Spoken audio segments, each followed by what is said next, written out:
where you can find all your latest and greatest Steelers news. It's Dave Bryan and Alex Kozora, always lit, talking Steelers. And now, here's Dave and Alex.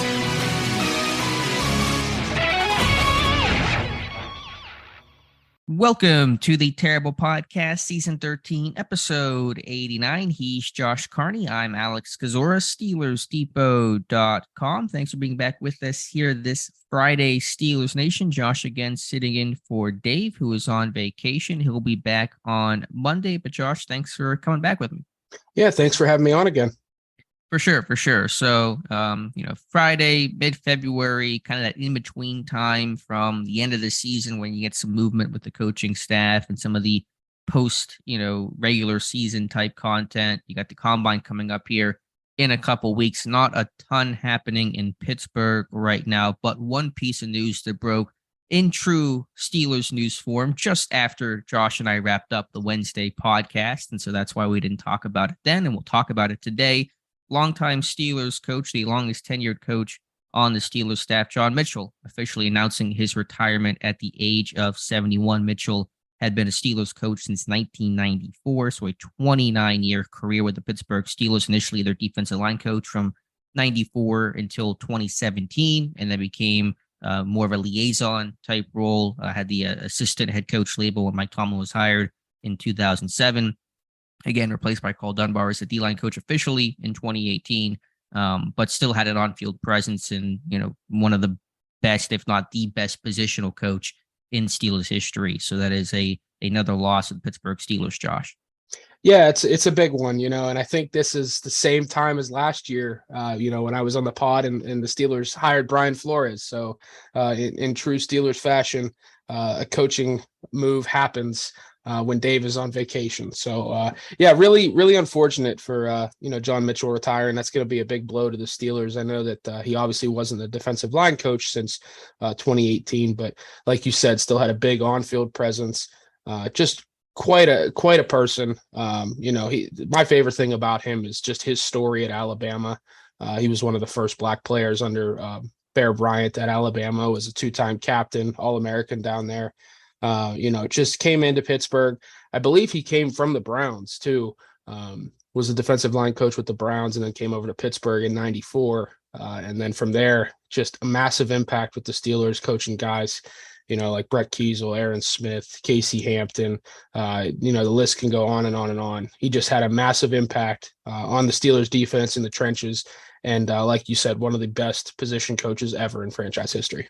Yeah, I think it's probably him and Dick Hoke of two of the longest tenured, and I think two of the best. But yeah, Mitchell was as old school comes. He's all about techniques. He worked those guys hard, but they were better players and better men for it. And the thing that I always will remember about John Mitchell as a coach is you better run to the football under Coach Mitchell. Like that was his big sticking point. That's what Aaron Smith did. And those things were passed down both by Coach Mitchell, but both by the players to future players. The way that I see Cam Hayward and Stephon Tuitt, whenever he played, their fanatical effort to the football, that comes from Coach Mitchell. It comes from learning and watching Aaron Smith and Brett Kiesel. I remember, I'm going on a tangent here, but in Super Bowl 40, one of my favorite plays is not, the Randall L. touchdown to Hines Ward or anything like that. It was, I believe, early in the second half.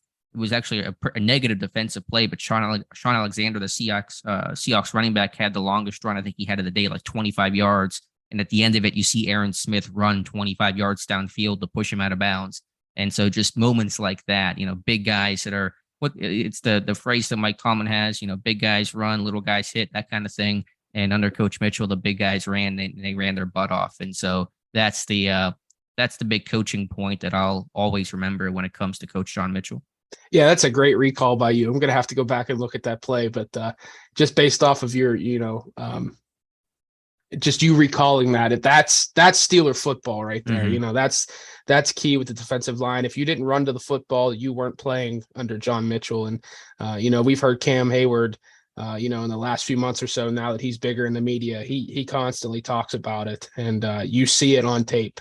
That man sets the tone, and that comes from John Mitchell. And, the Steelers are fortunate that Cam Hayward played under Mitchell and is able to pass that along, because it's such a key integral part of the mentality of playing Steelers football on the defensive side of the ball. You run to the ball, you finish plays, and that's what Mitchell taught. And I think it wasn't just for the defensive line as well. I think it translated to everybody else on the defense, because when you see the big men lumbering downfield, you're not going to see linebackers and defensive backs, kind of lagging behind and taking plays off. It translated and it helped make the Steelers successful for a very long time.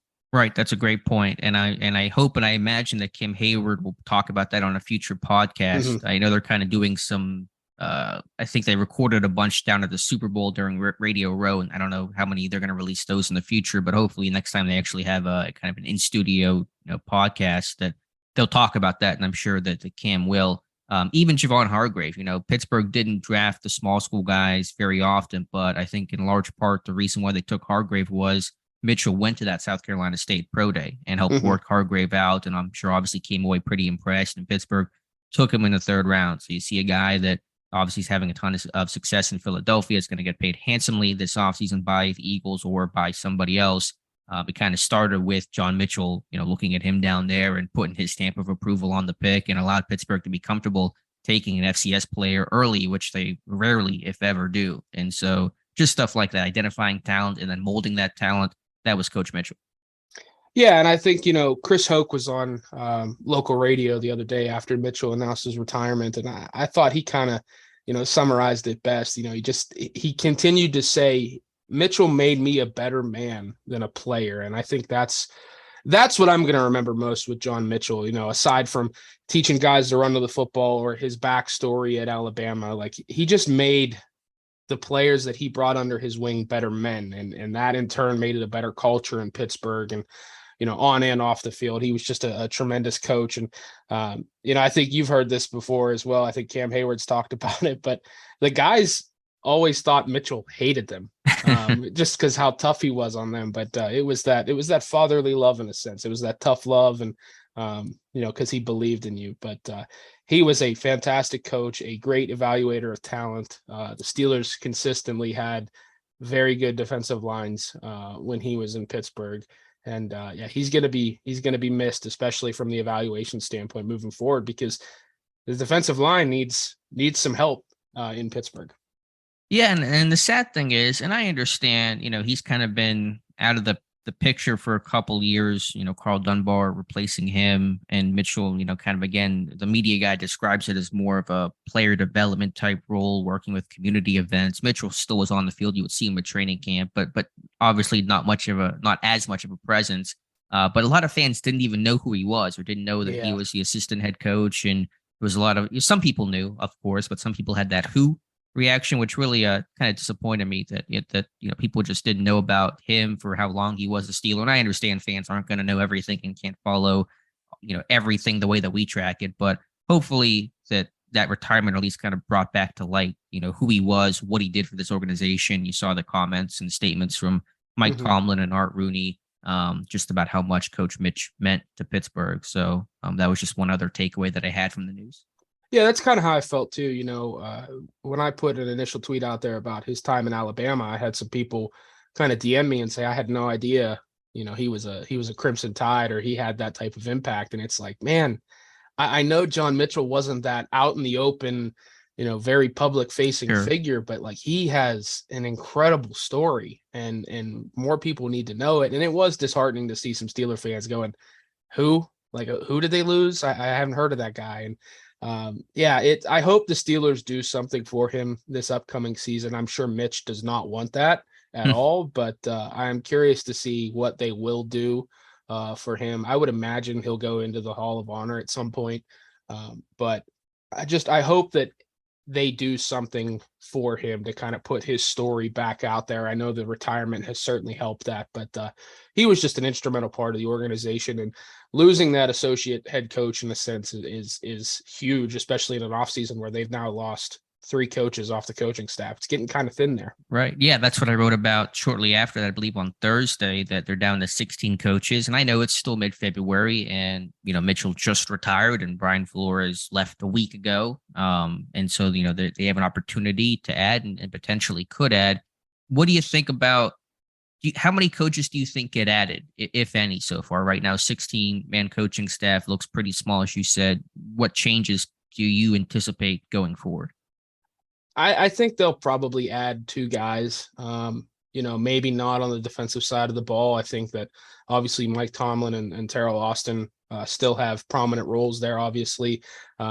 Jerry Olszewski, I believe he's still the linebackers coach. I don't think that ever changed. I think Flores just kind of had more of a hand in the inside linebackers. But I would imagine, they'll bring in some sort of defensive assistant and then maybe someone to try and replace Blaine Stewart. But I don't think there's going to be, huge ads like some people have been clamoring for, like a high-level offensive assistant or anything like that. I'd have to look at the landscape a little closer, but I would imagine they add 2 more just to kind of fill Stewart and Flores a little bit and kind of go from there. But yeah, I don't expect any massive big name ad like they did last offseason with Flores. Yeah, I think 2 sounds like the right number as well. I can almost guarantee they're going to replace Blaine Stewart's role because at the very least to give Danny Smith some help on special teams. I know that Stewart was labeled as the assistant wide receivers coach, and he certainly worked with Frisman Jackson and was the co-receivers coach in 2019, that year after Daryl Drake passed away. Stewart working with Ray Sherman. But they're going to replace him. And then the question is, what else do they replace? They don't have to replace Flores or Mitchell, but if the right person comes along, certainly that would make sense. Now, with the assistant head coach, I don't know if you would go with an external hire to become that assistant head coach. It'd be more of an internal thing. So, does a Terrell Austin, maybe a Dunbar get promoted for that role? I'm not quite sure. And then with Flores, again, you don't have to replace him if the right name comes along. My guess is I'm confident they'll replace Stewart, and I think they'll add 1 defensive coach at least to put them at 18 coaches for the 2023 season. So, we'll see who that could be. I don't know. I think it has been really silly to see some of the suggestions of go hire Eric Bieniemy to be the assistant head coach, which is a terrible idea. It's not going to happen. He's going to become the OC in Washington. Maybe by the time people are listening to this, it sounds like that's going to happen. But him going from OC in Kansas City to assistant head coach in Pittsburgh, it's not an upgrade at all. It's a downgrade. So I think that's one of the silliest suggestions I've heard this offseason. Yeah, the suggestions have been rather ridiculous. There was the thought of, fire Terrell Austin and promote Brian Flores for a year or force John Mitchell out and promote Brian Flores to an assistant head coach. Like it's getting ridiculous. I know that recently Jim Caldwell was hired in Carolina and people were pounding the table in frustration of, why couldn't the Steelers do that? It's just not what they do. I mean, I'd have to go back and look before Mitchell was promoted to assistant head coach. And you might know this, but who was the assistant head coach under Tomlin before that? Well, nobody, because it was Mitchell who got that role in 2007 when Tomlin got hired. Who was it in 2006? I could try to check. I'm not sure on that in Bill Cowher's last year. Okay. So, I mean, it had been the same guy. So maybe they don't rush to try and fill that right away. I mean, for better or worse, it kind of is a veteran staff at this point. So maybe they don't need that overarching associate head coach or assistant head coach. But yeah, I would imagine it would be an internal promotion, whether it's Dunbar or Terrell Austin or whoever you would want to pick there. But yeah, the silly season speculation has been a bit ridiculous. And for all the frustration that people can fairly have with the coaching staff, the size of it, I guess the experience or I'm struggling for the word here, but they're not going to go outside the lines here, outside the organization and get a big name, that splashy hire like Bieniemy. I saw some people this morning saying the Steelers should just completely, tear down the walls offensively and move heaven and earth to get Bieniemy. And who cares about the continuity with Canada and Pickett? It's getting ridiculous. And it's unfortunate that this is all happening while the Steelers are losing a guy that had nearly 30 years in the organization and such a tremendous impact.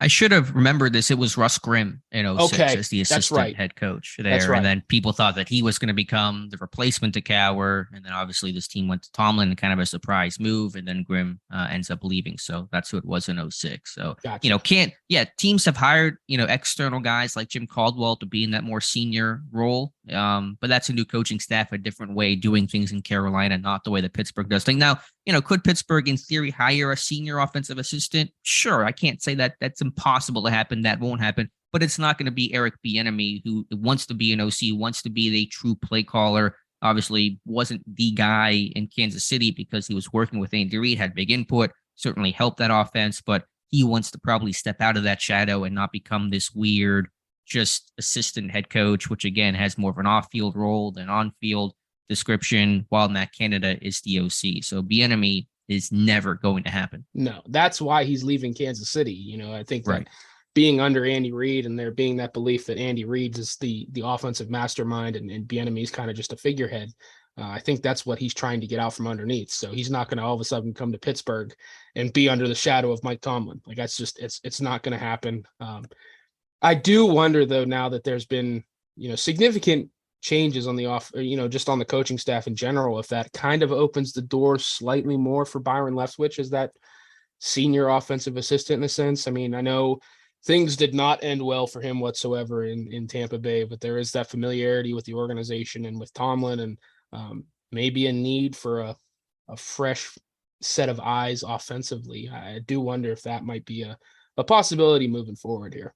Yeah, if you want to suggest a name, and I don't get too caught up into particular names because you could spend all day trying to guess it. I think Leftwich makes sense because Flores got hired and the circumstances were obviously unusual, but he got hired because he couldn't really find a job anywhere else. No one else would hire him. And as far as I can tell, Leftwich is having a hard time finding employment. I know he was, I believe, interviewed for the Ravens OC job that went to Todd Monken from Georgia. I think Leftwich even wanted the OC job in Notre Dame, and they promoted their tight ends coach. And so if you're losing out to the tight ends coach at Notre Dame, might be having a tough time getting a job. And obviously the connection there to Pittsburgh, to Tomlin, who's spoken highly of him. I could see that. That at least makes sense. Will it happen? Who the heck knows? Will they hire an assistant in that role? Who knows? Will it be Leftwich if they hire anybody? Who knows? But that at least makes more sense than Bieniemy, who has his choice to go to a bunch of different places in a prominent OC role. So I think it's a worthwhile suggestion, but I just couldn't tell you what the odds of that happening are. Yeah, the only other one that comes to mind, and again, you're just kind of connecting the dots here, is Mark Whipple. He was the offensive coordinator at Pitt with Pickett. He was the offensive coordinator last year at Nebraska, and then obviously Nebraska underwent significant changes, bringing in Matt Rule. Whipple wasn't retained, and as far as I can see, he has no job anywhere. I know he was bought out by Nebraska, so he's probably got a nice chunk of change he's sitting on, but I mean, he's from Pittsburgh, and there's that connection there as well. I don't know exactly what his role would be. I mean, it's not like he's going to come in and take over play calling duties ahead of Matt Canada or anything like that. But those are really the only two names that I could even, think about and begin to listen to as having a case for being brought in as that senior offensive assistant right now. Yeah, and I just want to make clear, and I know that you know this, and I'm going to write about this either today or tomorrow, and I've mentioned this a couple times because I've seen so many people in Pittsburgh say, look, hire a pass game coordinator. They already have one. It's Matt Canada. He's a de facto pass game coordinator in Pittsburgh. The way it's been structured for years, and I really talked about this in 2020, they don't use official titles, but they've always had run game coordinators, which is the O-line coach, in this case, Pat Meyer, and pass game coordinators, which is Matt Canada. That's why the OCs in Pittsburgh have always been quarterback, receiver based, and Canada and Randy Fichtner and Todd Haley. That's why they're not running back coaches or former O-line coaches or anyone with that kind of background. And so that's the way the structure remains in Pittsburgh. So it doesn't mean that you can't hire an assistant and have somebody that helps, but to have an actual pass game coordinator, they have one. It's Matt Canada. Yeah, that's a great point. And I think people forget that or just flat out don't know it. But that's largely how it's been. And then that's why it's a little frustrating to see some of the people say, oh, just get a passing game coordinator. Leftwich can do that. It's like, well, then you're taking stuff away from your offensive coordinator who you just decided to bring back, and that's not how the Steelers operate. So, I'm definitely looking forward to that article. And I do think that there is an opportunity for a senior level assistant offensively to kind of be the role that Flores was, an extra guy, an extra set of eyes to come in and help with the game planning on that side of the football. I don't see how it would hurt. And I think with some of the changes on the staff the last few days, we could see that now that there's an opening. Yeah, my thing with Flores is that was such an unusual thing. For sure. Pittsburgh had no intention. Even Tomlin admitted, I had no thought to even hire Brian Flores because Tomlin thought that he was going to become a head coach or a DC or go somewhere else, and he only decided to pivot and hire him once he realized that Flores has nowhere else to go. And so it wasn't like Tomlin was racking his brain saying, we need this type of guy. It just kind of fell into place through those unfortunate, unusual circumstances. So does that mean that Pittsburgh really wants to have that role filled offensively or defensively? It wouldn't seem so, again, unless the exact right person came along. Right. Yeah. And maybe I know that the circumstances aren't the same. Obviously, Flores was going through the lawsuit and still is. I know that he talked about it a little bit in his introductory press conference with the Vikings, but if Leftwich continues to not find a job, I mean, that might be a similar circumstance of like, hey, you're still out there. We can create something for you. Not that I'm advocating for it one way or another. I just think that there's more of a possibility at this point. Whereas when he was first fired, my initial thought was absolutely not. Like, if anyone watched the Tampa Bay offense last year, why would you want to bring that in right now? So maybe there's an opportunity. Yeah, like you said, I don't think that they are desperate to fill that Flores role, whether that's offensively or defensively, but there is certainly room now to do so. Yeah, and I'm just thinking out loud, Josh, but offensively, if you hire an assistant, what is their role going to be? I guess just general game planning, because you already have two quarterbacks coaches in Mike Sullivan and David Corley. You have your pass game coordinator in Matt Canada. You have your run game coordinator in Pat Meyer. You have an assistant offensive line coach as well.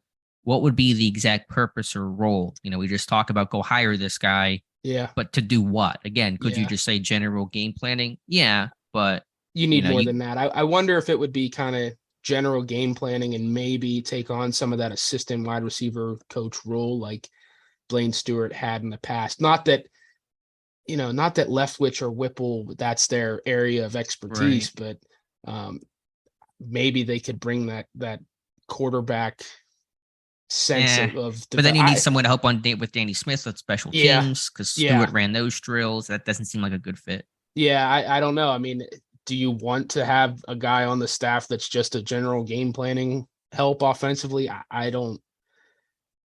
Yeah, because Flores at least coached a positional group. Flores was inside linebackers and obviously, had his hand in the pot of game planning.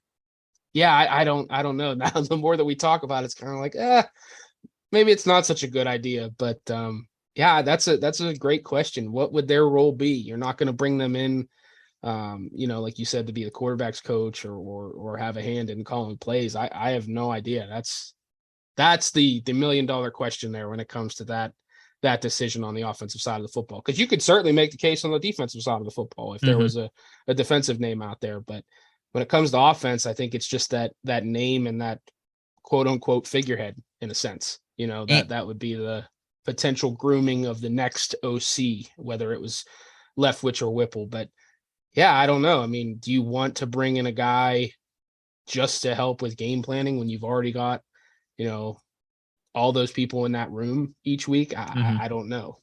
Yeah, you could. I mean, it's not inherently a bad thing, but is that enough value for this team to go out there and hire somebody? And another thought, Matt Canada already has an assistant in Matt Tomsha, who's followed him basically throughout his entire, working career, bouncing around colleges and now getting hired in Pittsburgh. And so that's their listed as the quality control guy, but I know he does more advanced game planning and specific scouting and maybe certain areas of the field, red zone, third down. I'm not quite sure. Maybe his description changes week to week, but he has an assistant, Matt Canada does, in Tom Show, which is a name that I know most people aren't familiar with. And so even that role is filled. So again, does that mean that you can't hire an assistant? No. But if you want to talk about, an actual brass tacks, what is that guy going to do? I do struggle trying to find an answer to that. Yeah. Does it hurt? No. But does it aid you in any significant way, at least on paper? That's where I kind of struggle right now. Because like you said, he's not going to help with a certain position. It's not like Leftwich or Whipple's going to come in and step on Mike Sullivan's, toes and work with the quarterbacks exclusively. It would help if Leftwich were in that room because he played quarterback in the NFL. But yeah, that's a great question, Alex. I don't know where the exact, return on investment would be with that position. So yeah, the more and more we talk about it, I think it might not be as good of an idea as it sounded in my head after Flores and Mitchell both left the staff. Let me just ask you your thought on, do you think this team should have a larger coaching staff than it does? Do you think it's an issue? Because I think regardless if they add 1, 2, even 3 more coaches, they're going to have one of the smaller coaching staffs in football. My study last year had them as ultimately the 3rd smallest coaching staff in the league, only ahead of the Raiders and the Patriots. Do you think that's an issue, or do you think it doesn't really matter? It's just about the quality of the people and, of course, the players on the field. I think it's the quality of the coaches and the players on the field more than the number of people. I'm always of the opinion of, less is more in a sense, especially if that less is higher quality. But, you look at the 2 teams in the Super Bowl. I think the Eagles and the Chiefs had the 2 largest staffs, at least on the offensive side of the ball, in the league this past year. And, I know that there was the belief out there that the larger the staff, the more committed to winning you are, or something crazy like that. But I don't have an issue with how small the staff is overall. I've just had an issue with the quality of coaches they've brought in, or some of the internal promotions when they move on from guys, whether that was, Randy Fichtner taking over for Todd Haley, or Canada for Fichtner, things like that. I think they've done a good job in recent years going outside the organization. Eddie Faulkner at running back. I thought Frisman Jackson was a really solid get at receiver. Mm-hmm. Grady Brown looks like, a diamond in the rough at this point. I just think it's about the quality of the assistants on the staff more than the number of guys you have listed on your coaching staff and you're paying. I think the Patriots have always had one of the smallest staffs under Belichick, and look at the success that they've had. So I really think it's more the quality of the assistants and the players on the field than it is the number of coaches you have on your payroll. Sure, I'm with you there. I think it isn't an inherently good or bad thing to have a big coaching staff or a small coaching staff. There's pros and cons to both. The average last year, because I did the study that looked at the entire league and entering 2022, was about 21 coaches per team. Now the Chiefs and Eagles each had 22, so just right above the average. Okay. They had 10 on offense, which wasn't the most. It was maybe slightly above average, but the Dolphins, Tampa Bay, and several teams had 11. The Dolphins and Tampa Bay had 12 offensive coaches. And so nothing extreme there. Pittsburgh last year had 19 coaches. That would have been 10 on offense, 7 on defense, 1 on special teams. And you, of course, factor in Mike Tomlin as well. Yeah. So those are the numbers there. Again, I don't think the Dolphins had the biggest coaching staff in football last year. They weren't obviously the most successful team. Great start, and then Tua gets hurt. So you can explain, personnel issues over coaching staff. Tampa Bay had the 2nd largest coaching staff, tied for the most on offense. Their offense was a mess last year. Yeah. So I don't see a direct correlation between, big coaching staffs means that you win and small coaching staffs means that you lose. Again, I think it's kind of more about just who the people are and, of course, your personnel, more so than just the actual number of coaches. Yeah, I'm 100% with you. I think that there is this echo chamber out there right now that because Tomlin has had issues, it goes back to his coaching staff and the small amount of people, and he only wants yes men, all that stuff that you guys all know. I do not pay much attention to how many coaches he has underneath him. I only care about the quality of the coaches and what those guys' resumes are when they enter the NFL or when they enter the Steelers organization. And I really don't see a correlation between the Steelers' small coaching staff and some of their struggles in recent years, whether that's on offense or defense. I have no issue really with the size of the coaching staff. I think I'm not in the minority here. I have some issues with some guys that are in the positions that they're in currently, but yeah, I mean, I don't pay attention to, well, they're below league average in the number of guys that they have on their staff. So that's why they're not winning. Right. And I think you're kind of in the same boat. I worry more about the quality than the quantity. Yeah, I'm generally in the same boat, although it is, I think, still important to recognize that they do have one of the smallest numbers. And, for sure. And right now it's pretty small. And again, things will add, and teams are in flux. The Colts and Cardinals just hired their head coaches, and so they're adding to their coaching staffs. And so we'll kind of give it a couple more weeks and see how things look, I expect this team to hire at least one more coach to replace Blaine Stewart, and I think probably a second, and who knows what will happen from there. But it's not going to be central to why this team wins or loses in 2023 because they had X number of coaches on their coaching staff. Yep, I'm with you. All right, switching gears now. Chukwuma Okorafor was speaking to, I believe, the Trib the other day, kind of a little uncertain about his future, although I don't know really in terms of the context and if that's something that's really, should be alarming or just kind of standard player speak. Okorafor, of course, saying he wanted to stay in Pittsburgh. Josh, what are your just overall thoughts on Chukwuma Okorafor as the Pittsburgh Steelers starting right tackle? I think he's fine in the role that he's playing. I know obviously they want to be more run heavy. That's not really his forte, but I thought he's been, pretty solid in pass protection. I thought he got better and better as the year went on in his first year under Pat Meyer overall. I don't think he's a headline guy or one that you must have at right tackle at all times. But I think he's been a successful developmental story since they drafted him. I know that I was kind of lower on the pick when they made it. I felt that there were larger needs there, especially right after they took Mason Rudolph that draft. But he's been a success as a draft pick. He started a number of games. He's been solid overall. And I think he was pretty good last year. Is he slightly overpaid? Maybe, but I think that the contract he signed last year, 3 years, just under $30 million, was pretty much the going rate for a starting right tackle in the NFL with his type of experience.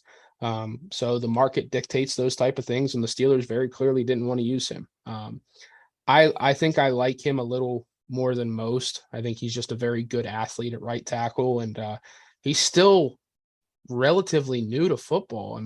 His backstory is pretty remarkable, and I think he's just getting better and better. And I thought that when they signed him to the deal that they did in the offseason, it was a bet on him getting better, and I think they were rewarded with that a bit in 2022.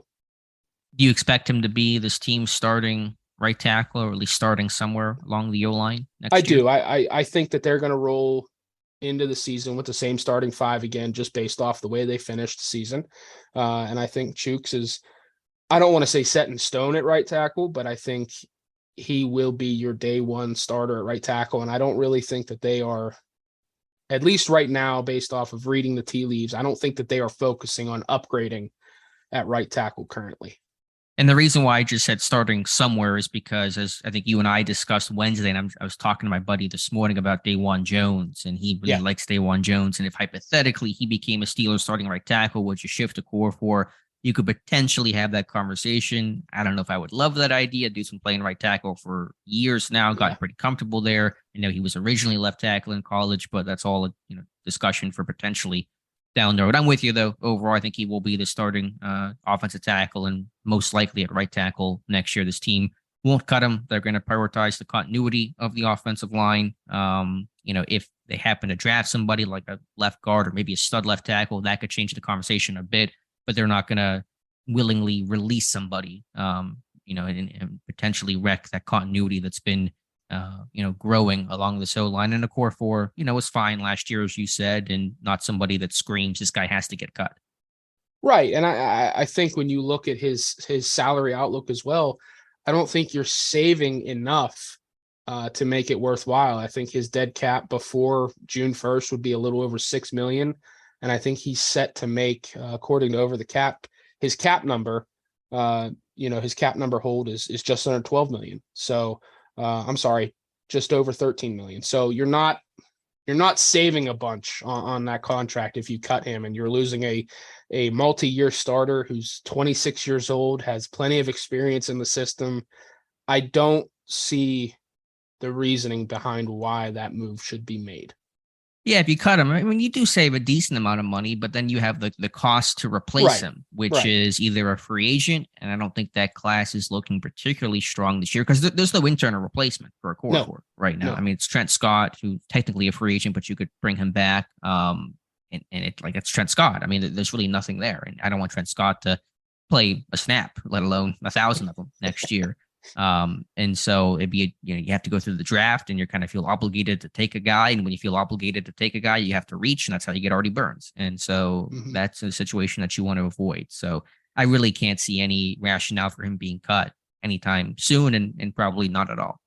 Yeah, and I think his comments, saying he doesn't know what might or might not happen, those were kind of the same thing as kind of like what Cam Hayward said in the offseason. Obviously, Cam Hayward has a much higher standing and place in the organization than Okorafor, but I think players throughout the league kind of don't take anything for granted, even if they're under contract, because anything can happen in this league. But he seems pretty safe right now as we sit here on February 17th that he's going to be the starting right tackle. Is he upgradable? Absolutely. Mm-hmm. But I don't see him being upgraded upon this offseason. So I think he's the starting right tackle in 2023 and most likely 2024, unless he completely flames out, because the Steelers gave him that contract for a reason. And, unless there is significant cap savings next year, I don't see why they would cut ties with a young tackle that they very clearly believe in.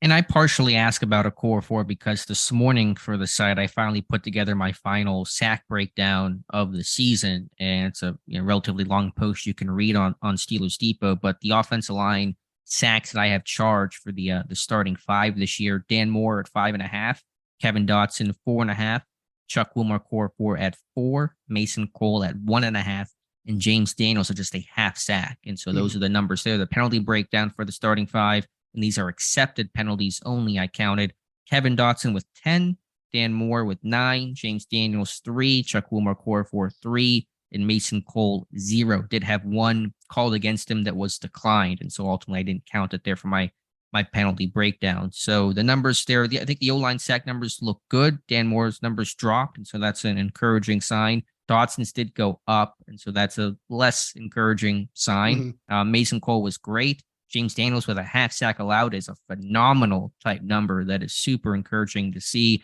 With the penalties, Kevin Dotson's 10 since 2015. That's the second most by an offensive lineman in Pittsburgh, only trailing David DeCastro, who had 11 in 2016. Oh, wow. So I know some of those are the ineligible man downfield. And sometimes you wonder, do you blame the offensive lineman for that? Do you blame the ball getting out late? I think it's kind of a mix. There were times where there was one, I think in that Cleveland game in the finale, where Dotson just took off. Like he didn't wait. Like there was not even an attempt to be within that 1 yard buffer they give you. And so that's probably more on him. There were times earlier in the year where plays where the ball went out way late because it got disrupted or whatever the case was. And it's harder to blame the offensive line directly for that. And some of those might be questionable by the officials. But from the penalty aspect, Dotson with 10, Moore with 9, those are pretty ugly numbers.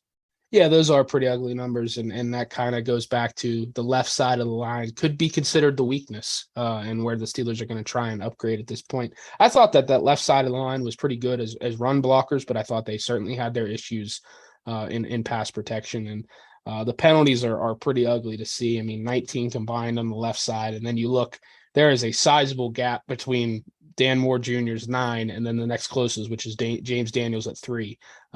That is a sizable gap. But the thing that stood out to me with the sack breakdown was that Kenny Pickett was charged with 9 of them. That, again, rookie quarterback likes to hold on to the football. He's going to take sacks. But that is a very high number. And I wonder if the offensive line gets more blame than they should for some of the issues, especially early in the season when it came to Pickett taking a lot of those hits and sacks. Yeah, but even happened late in the year. There were, I think, both in the Baltimore game I charged on Pickett. And so wasn't there one in the Raiders game too that he just did he get sacked in the Raiders game? No, I'm thinking the Bengals game where he very clearly slid to his left. Yeah. Right into pressure. So I'm sure. Yeah. The quarterbacks combined, Pickett, I charged for 9 to lead the team by far. Trubisky, I charged for 4. And you probably extrapolate that over the amount of time that Pickett played, he probably would get to about 9 as well. And so it's a good illustration that not all sacks are created equal. Not all sacks get charged for the offensive line. In fact, the majority of sacks that I charged this year went to somebody other than an offensive lineman, whether that's a coach or a quarterback or a running back or what have you there. But yeah, Pickett, I'm not alarmed by that number. 9's not a good number at all, but a rookie quarterback who's mobile and trying to see the limitations of how that mobility works in the NFL, I understand it.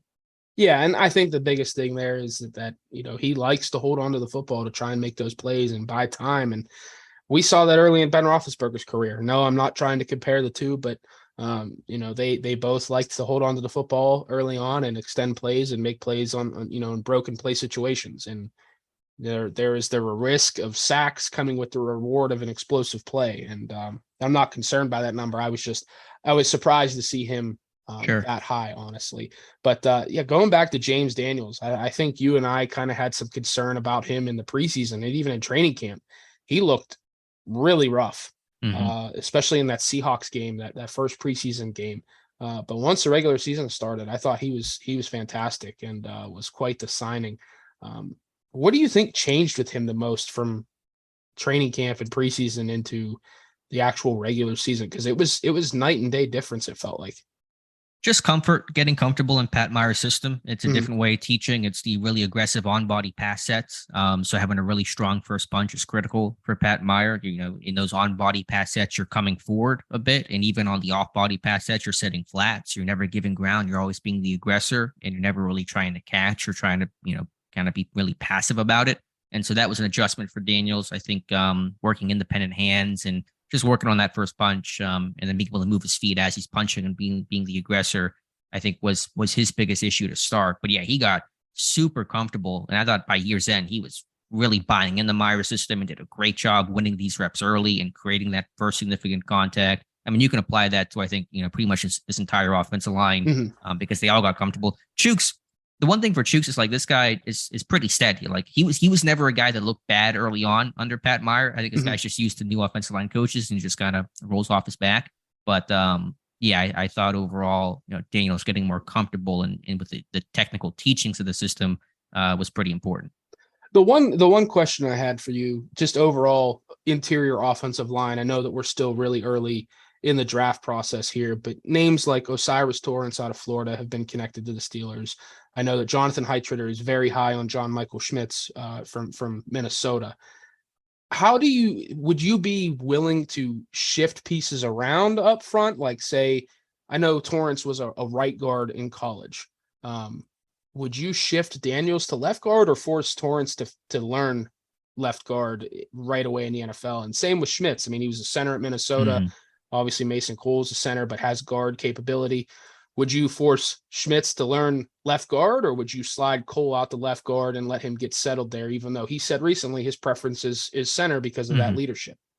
Yeah, it really would be a case-by-case thing, Josh. I would just say overall, the fewer pieces I can move around, the better. I think the more that you have to move, two guys to try to compensate, that creates more and more issues for you. And I would rather have a new guy have to move than a veteran guy, an established guy have to move. And, at James Daniels, for example, who just kind of got comfortable at right guard with those pass sets, flipping to left guard. I know he's played there before, but now he's going to, flip everything. And is he going to have to kind of go through growing pains again as he learns the left side of the line and kind of switches everything with his punch, with his steps, his footwork, and just in his mind. So, for example, with John Michael Schmitz, I would keep Mason Cole at center. I think he was solid at center last year. He likes playing center. He likes the leadership aspect, the vocal aspect. And so I would ask a rookie to come in and play left guard. I know he's never done that before. That'd be, new and foreign to him. But I'd rather do that than kind of the semi-adjustment for Cole at left guard with the just newness of a rookie center being in there. So, Torrance, could that be different? Maybe, but probably not. I think just, broadly speaking, and again, it's case by case in my head, but broadly speaking, I would make the rookies move and keep the veterans where they're at. That's where I'm at. I mean, even if you look at Kevin Dotson, he was a right guard in college, right. And they moved him obviously to left guard. So I think it's certainly easier to move the rookie entering a new scheme into a new position rather than trying to shuffle a number of pieces. So that's just what I was curious about. I know that those two names have been popular, kind of among the fan base and some in the media. So I just wanted to get your thoughts on that overall. Yeah, no, it's a good question overall, and we'll see. And there could be some movement for somebody. Do you think this team runs back its starting 5 offensive line for 2023? And do you think there's at least one change in the starting lineup? I think they run it back. I do think that they are going to try and upgrade on Kevin Dotson through the draft. But I think when we get to training camp, that first group that hits the field at St. Vincent will be the same starting five that we saw. What about week one? I guess this is kind of more of a week one Monday question. I'll say it's the same starting five. It based off of Tomlin's comments and his end of year address, and then obviously, Rooney mentioned that he was pleased, but there's still room for upgrade. I still kind of think that they're gonna lean in on Pat Meyer, and from everything we've gathered, I mean, Pat Meyer sounds like he likes what he saw, and continuity is such a key thing with the offensive line. You got to let these guys continue to grow and gel and play together. So I would bet that it's the same starting five when we hit the field week one. But I do think that they are going to try and bring in some competition, at least for Dotson. And it feels like the Steelers are higher on Dan Moore than a lot of people outside of the organization are right now. No, I agree. To answer my own question, I think certainly it's possible they run it back, and it's certainly higher odds than I thought it was, 6 months ago at the start of the season. Thought there was no chance they were going to run that group back. I think there's at least one change, though, and I think it comes somewhere along that left side. Center and over to the right is fine. They're not going to touch it. Left side with either Dan Moore, let's say one of those stud tackles fall to 17, hard to pass on. And I defend Dan Moore than most people, but I can recognize this is not going to be the next elite level top 5 left tackle in football. At best, he's going to be an above average to good type left tackle. He's got to work on his punch against power, bull rushes. If he can do that, then he'll become, I think, a good left tackle in football, but not a great one. And then left guard Kevin Dotson, to me, got better the second half of the year, physically gifted as all heck, super talented, but equally as frustrating as a player, technically within Meyer's scheme, hard guy for me to trust. And so I'm looking at a potential upgrade there. And he's a free agent after 2023. So there's that consideration as well. So who that is, where that is exactly, left tackle, left guard, harder for me to say. And yes, it wouldn't shock me if they did run it back, but I'll be a little different and say there's a new left tackle, or to me, more likely a new left guard for week 1 in 2023. Yeah, I think if one of those stud left tackles falls and is on the board at 17, I don't think they're going to hesitate. And that makes me wonder, if they do bring in that stud left tackle in the first round and they might not find that upgrade on the interior. I know it's kind of been kicked around out there. Do you consider sliding more inside, not give up on that developmental piece, or do you just put him into that swing tackle, Trent Scott type role and kind of let him continue to develop? Yeah, I could see a fit at left guard because he's a good run blocker that creates good movement with angles on his down blocks. But I would prefer him as the swing tackle because the tackle depth is zilch right now. And if I could draft a left tackle and then Moore becomes that swing guy, I know he would have to basically learn right tackle. He did it, I think, a very little bit early in his Texas A&M career, and he got a couple of reps there in training camp. I think his rookie season, whenever Zach Banner was kind of sort of in the mix theoretically. Yeah. But I would just make him probably more the swing guy. Yeah, that's kind of where I'm at. I mean, again, it goes back to moving a bunch of pieces. And I think if you just let Moore take a step back, and because remember, I mean, you know this, but I think it's forgotten with Moore. He was kind of thrust into the starting lineup late in training camp because of Banner's injury. Right. So, and I think he was working at right tackle then, and Chooks was at left tackle, and then they ended up flipping them back before week 1. So I would like to keep Moore at the tackle position, kind of let him be that swing guy, that extra, that extra tight end in a sense in obvious run situations, because he is a very good run blocker. I was pretty pleased with him overall in that aspect of his game this past year. But yeah, if a stud tackle falls in the first round, it would not shock me if we have a new starting left tackle in week 1. And at the least, this team needs better depth. The depth here is so scary thin, and they got away with incredible health luck last year. I mean, just ridiculously good to basically have the same starting 5 in all 17 games. And their worst injury was losing Mason Cole for a half, I think, in the second half in the rematch against Cincinnati. That was their biggest loss of the year. And that's not going to happen again. They're not going to have that good luck. And the depth right now is still thin, even if you assume these guys come back like Trent Scott. Hassenauer, to me, is a center only. Kendrick Green probably won't even make the team next year. Right. Et cetera, et cetera. Jesse Davis, he's going to be a free agent, not a guy that I want to see play. They got to bring in some depth. Definitely do not want to see Omar Khan trading a late round pick for a Jesse Davis type again. For sure. So they have to address depth, and hopefully that happens, here in free agency and in the draft. I would love to see, an interior swing guy taken, whether that's with the 119th overall pick or one of those 7th round picks, and kind of let them come in and develop. But they have to address depth. They got so lucky last year. I think Hassenauer played 46 snaps.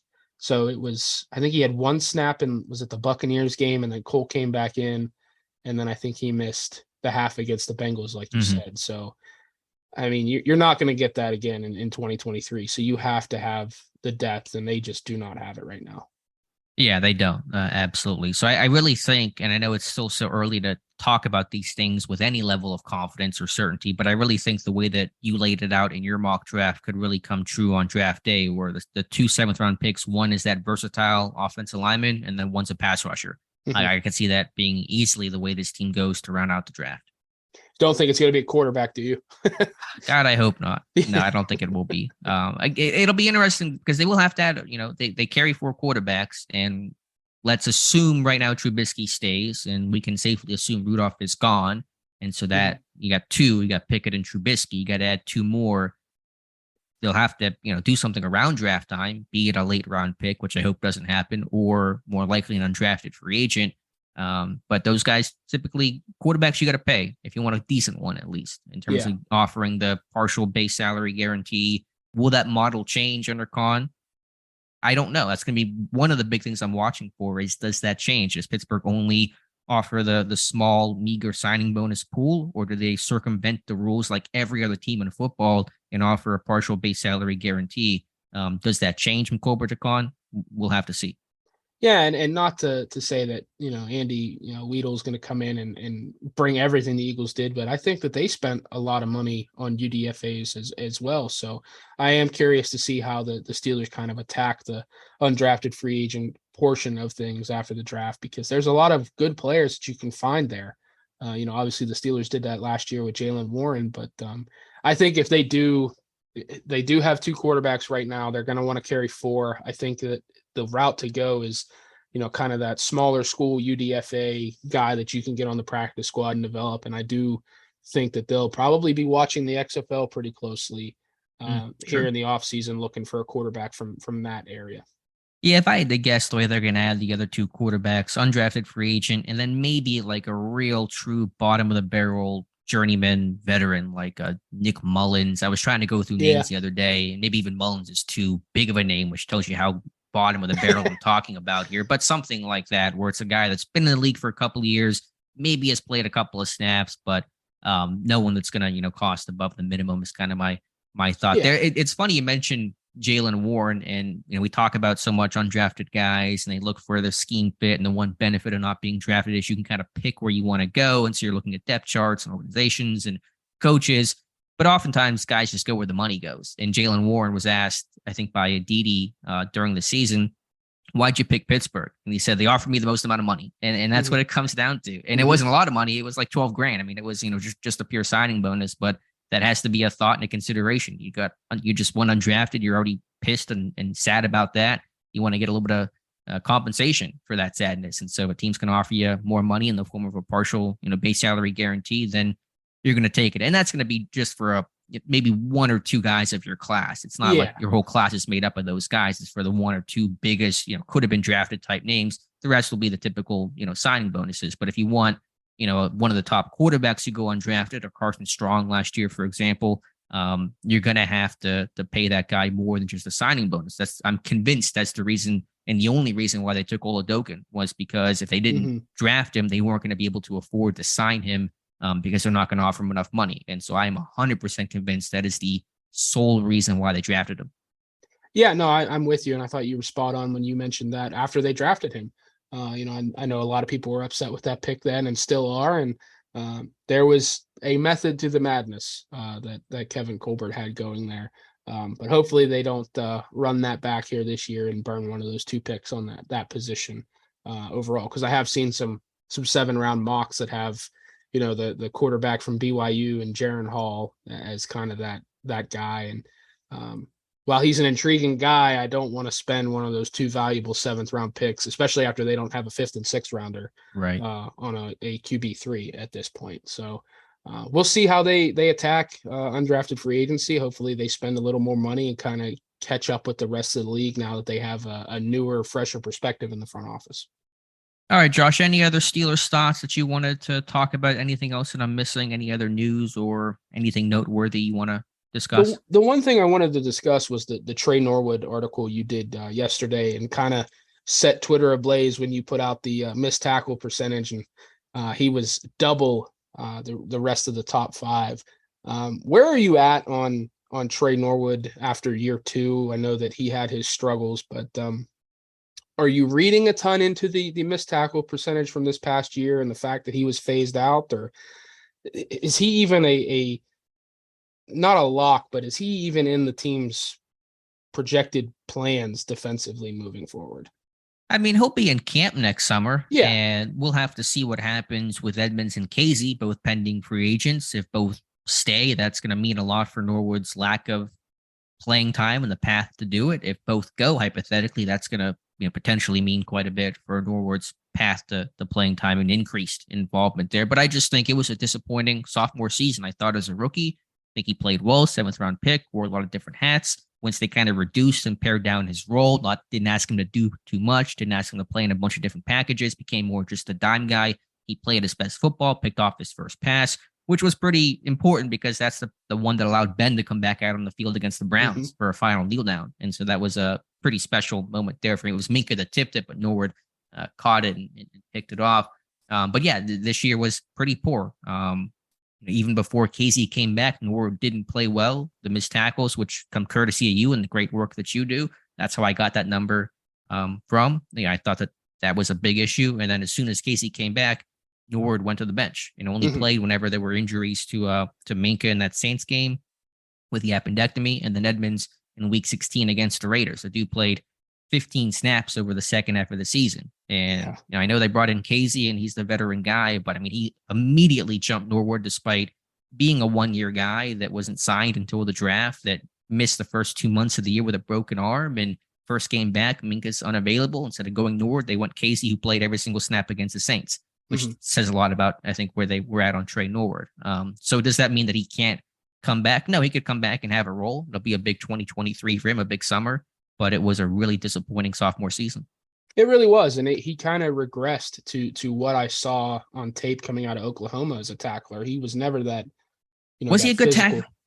I mean, he wasn't as bad as he was in Oklahoma, but he didn't make a lot of tackles at Oklahoma. I think he was 17 his last year. I mean, I thought he held his own as a rookie, but I thought he really regressed, as you said, in 2022. Yeah, he was around the football a lot at Oklahoma, made a lot of plays on the ball, but yeah, the tackling numbers were very, very low. And there were some times, even in run fills, when he'd come down from that center field safety role and try and fill the alley, that he just did not bring physicality on tape at Oklahoma. He was, diving at ankles and just kind of going for the arm tackles. And then his first year in Pittsburgh, we saw him strike some guys and bring some physicality, and he was a solid tackler.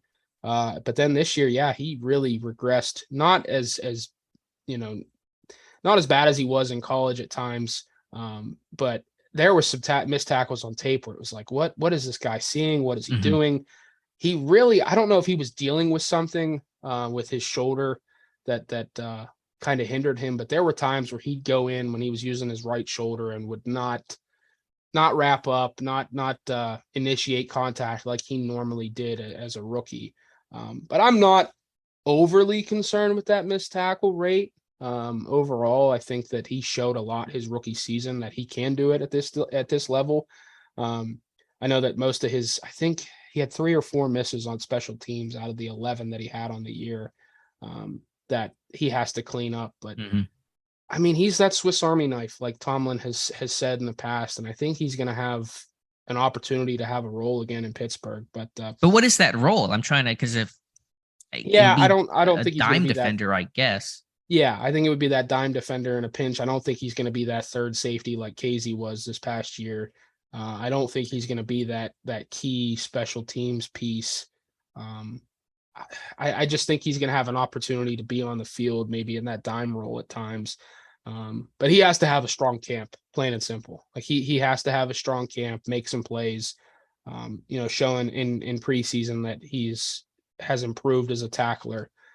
Because I mean, put simply, the tape was rather rough this past season, especially at the point of contact for him. But I did see people kind of freaking out under your tweet last night about the number of missed tackles he had, and that's a high number. That's certainly higher than league average in a sense. But I'm not overly worried about a depth safety moving forward, especially after the rookie year he had. I mean, he was solid as a rookie. So I definitely think he was dealing with something this past year. Yeah, I don't know. It's hard to say. It's hard to speculate. I don't know what league average is for a missed tackle rate, but I promise you it's nowhere close to 32%. No. And I know that DBs are going to miss at a higher clip. They're smaller, they're out in space more often. And you look at the top 5 list that I tweeted, again, courtesy your numbers, 4 of them are defensive backs, but Norwood's in first place at 32.4%. Second place, Arthur Millette at 15.7%. So Norwood is more than doubling where second place is at. And Millette at least has the excuse of, I'm the slot corner. I come downhill. I got to tackle running backs quite often, and sometimes I'm going to miss that. And so Norwood was at 13% his rookie year and exploded to 32.4%. So that's completely unacceptable. And if you can't tackle, man, I know it's become less of an issue maybe in Pittsburgh as they focus on takeaways. It's a little less of the Dick LeBeau cover 3 tackle to catch, but you still got to tackle to play on special teams for Danny Smith to be a third down guy that Norwood is, third down guy, get off guy. You can't miss tackles there. I know that happened at least once or twice this year with third down missed tackles and allowed a first down to occur. That's ways to go to the bench. And so, I don't think both Edmonds and Casey will return. I think one of those guys comes back. And so that could reopen the door for Trey Norwood, but he's got to earn that right, because I thought this year was pretty disappointing. It was. And that's why I said he has to have a very good training camp and kind of get back in the good graces, because I like you said, it's not the Dick LeBeau defense where you have to be a good physical tackler. There's more emphasis on turnovers, and Norwood has good ball skills. But if you can't tackle in this league, then you can't really be on the field. And I was looking in the offseason last summer, just kind of trying to figure out, because we get a lot of those questions of, what's the league average? The only thing I could really find, Pro Football Focus, based on their grading, they had a podcast where they talked about the missed tackle percentage and all that. And typically they give a 60 or above grade in the tackling department, which is considered, above average for them, if your missed tackle percentage is anywhere from, 13% or lower. So that's kind of that's their benchmark in a sense of, okay, if you're an average tackler, you're at 13%, and anything lower, you are an elite level tackler.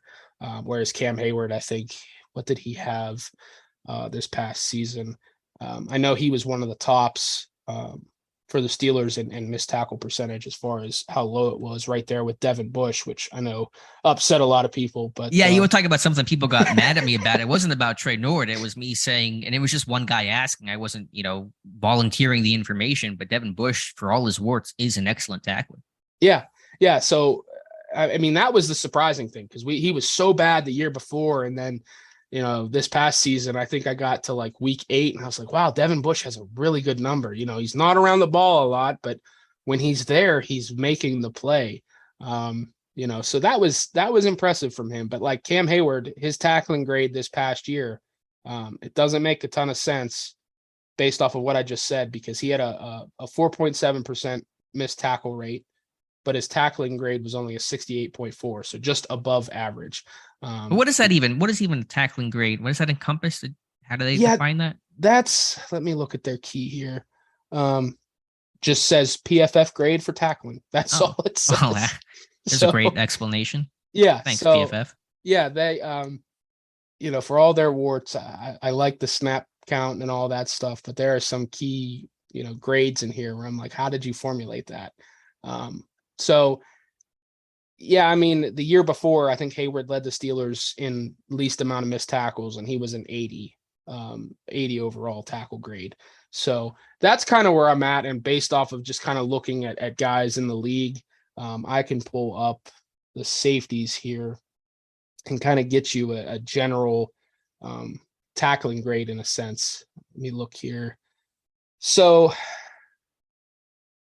let's do minimum percentage. We'll do 20% of 500 snaps. So yeah, like the average score for like the top safeties is like 13%.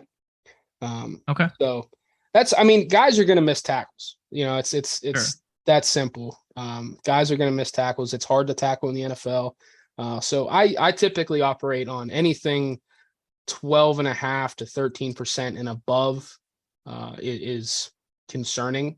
But Norwood's 32, what was it, 32.4 is absurd. And I think one of the highest season ending missed tackle grades I've ever charted in the 6 years I've done this. Yeah, I think so. Now, maybe that's 1 year of noise and it's a smaller sample size. So you understand that. And he was 13% his rookie year. And so there was one okay, acceptable year and then followed by one objectively terrible year. And so we'll see what 2023 brings. But certainly one thing that we'll be watching there. Josh, kind of winding down today's show. No official mailbag again. Dave and I will do that Monday whenever he returns. But I do want to kind of just throw a couple of rapid fire questions at you just to get your take on the offseason, some kind of predictions and some thoughts maybe on the 2023 season. So just a couple questions for you here, Josh. Cam Sutton, does he return to Pittsburgh? Yes or no? Cam Sutton return to Pittsburgh? Yes, he will be re-signed before free agency starts. That's my official stance. Okay, what about, and next ones will be free agency related. Terrell Edmonds, does Terrell Edmonds return to Pittsburgh? Yes. I think he's the guy over Casey. What about DeMonte Casey? No, I think I don't think he's gonna sign anywhere like he did this past year. I think he's still gonna be available come draft time, but I don't see him returning to Pittsburgh. Okay, Zach Gentry, stay or go? Oh, I'm going to say stay, but that's a like 51-49% stay right now. A hesitant stay. Derek Watt, stay or go? Go. Yeah, okay. They're going to save money there. We get this question all the time, and I always give like a very political non-answer to this, but I'm going to kick it to you here. Most likely position the Steelers draft as we sit here today. What position are they most likely to take at number 17? Oh, that is a great question. I'm going to say cornerback. I think it's a great class. I think there's going to be someone available there that they really like. There's going to be a run on tackles before they get to 17. So I'm going to say cornerback, and I think that's going to upset a lot of people because they are wary of previous failures at the position. All right, fair enough. Do the Steelers trade down at any point in the 2023 NFL draft? Any trade downs? Yes. I think they will heavily consider it at 49 overall to try and recoup one of those 5th or 6th round picks. Okay. And then I think the last one I have, and this will be more of a 2023 in-season question, but who has more receiving yards next year, Deontay Johnson or George Pickens? George Pickens. I think George Pickens will have more yards just based off of the deep shots. Right. So who has more catches? Deontay will have more catches. Okay, that's kind of where I figured your head was at there. So, all right, just wanted to kind of get your take on a couple rapid fire Steelers questions there. So, Josh, any other thoughts? I really appreciate you sitting in for Dave here these last couple of episodes. Yeah, no, I appreciate you having me on. It's a blast to do this. Definitely trying to keep the seat warm here for Dave till he gets back from the much needed vacation. I hope he's having a great time there in San Diego. No, I don't have anything else. It's kind of a slow time right now for the Steelers. Hopefully things will pick up here, but we'll see what they do with the coaching staff, and John Mitchell is absolutely going to be missed. Yeah, definitely. So we'll see what the weekend brings. Probably be pretty quiet on the Steelers front, though you never know. And again, they're going to add coaches, I think, in some capacity at some point. So we'll just wait and see if and when that occurs. So I've yet again failed to prepare an outro here, so I'm going to give this another attempt here. Hopefully slightly better than last time, but no guarantee. You can follow Dave Bryan on Twitter at Steelers Depot. You can follow Josh Carney on Twitter at @byJoshCarney. You can follow myself on Twitter at Alex_Carney. Kozora, if you'd like to donate to the site, there's a donate button up on there. No obligation, but we certainly appreciate that. Appreciate you guys listening to the Terrible Podcast, and we'll catch you next time.